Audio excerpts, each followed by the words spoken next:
The Hells Canyon Wallowa ecosystem provides the only east-west connection for wildlife from the Great Plains to the Pacific Ocean.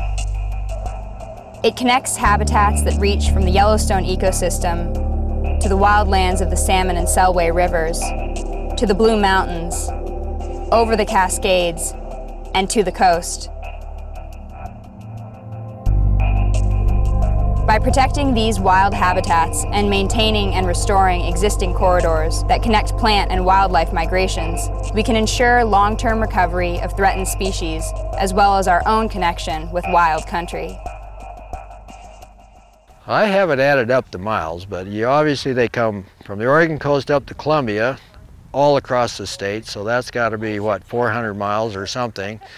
Then they got to turn and come up the Snake, another, whatever, 100 and some miles, and then up our tributaries, the Imnaha, the Grand Ronde, and Wallowa. And of course, if anybody stops and thinks about a fish finding his way back up that far, then it just becomes something incomprehensible, really. I mean, how they do that. But since I've been here, the country that grows on you is that canyon country. It's just so remarkable and so remote. And last year I went down there one afternoon just to get away and do a little fishing by myself, and fished for about 3 hours. I caught 2 nice native rainbow. I caught 2 Dolly Varden that are of course a native fish, and I caught 2 native steelhead, all on fly. Saw my first person when I got back to town, and that is a world-class fishing experience, because where are you going to catch 6 native fish, not see another person in some of the most beautiful country in the world? No, not really. It's difficult to really overstate the value of wild lands. For those of us who have been born and raised and brought up in this country, it's a part of our lives. It's been passed down from generation to generation, to father and son and daughter. Those of us whose lives revolve around hunting and angling want to see that tradition and that heritage passed on to the people we love and the young people that are coming. For hunting and fishing to remain a part of our culture, we have to protect these areas.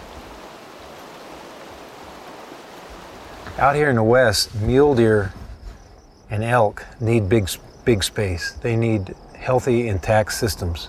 They're migratory.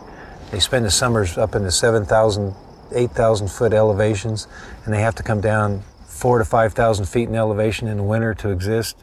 That takes big country. You can't slice that country up and expect those species to continue to exist. White-tailed deer can live in your backyard, but mule deer can't. As a species, they're migratory. They're like salmon. They have to have an intact migratory system with all the diverse plant life and forage that sustains them through different periods of cold and heat, and they have to have security. And these lands belong to all Americans, and we have to protect them, not only for future generations of our children, but for the future generations of the wildlife and the fish that live in these areas.